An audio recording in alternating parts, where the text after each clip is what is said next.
Nous avons vu comment placer des signatures de façon graphique via l'interface. Mais dans certains cas, on souhaite que l'insertion des encarts de signature soit automatique. Pour cela, Docage a prévu une fonctionnalité de balise de signature intégrée directement dans les documents. C'est l'option TXT que nous avons évoquée dans notre précédente vidéo et sur laquelle nous allons revenir plus en détail.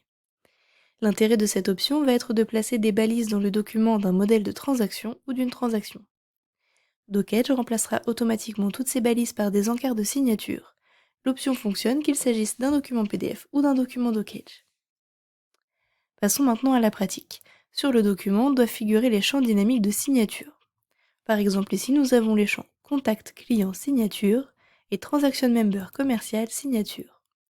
Les parties commerciales et clients de ces champs correspondent aux identifiants saisis lors de l'ajout des membres à la transaction dans l'étape précédente.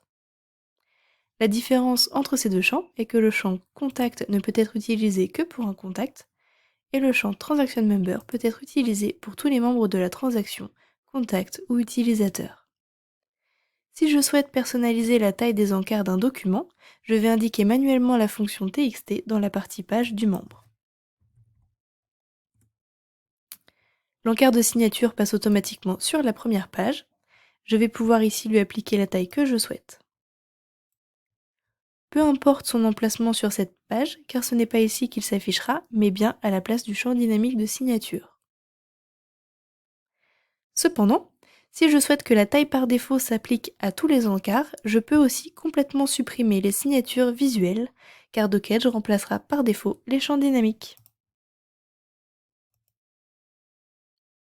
Je peux maintenant procéder à l'envoi de ma transaction.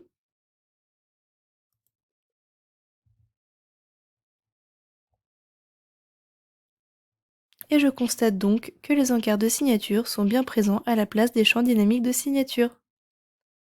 Pour plus d'informations sur l'insertion des champs dynamiques, consultez notre vidéo sur la création des documents Docage.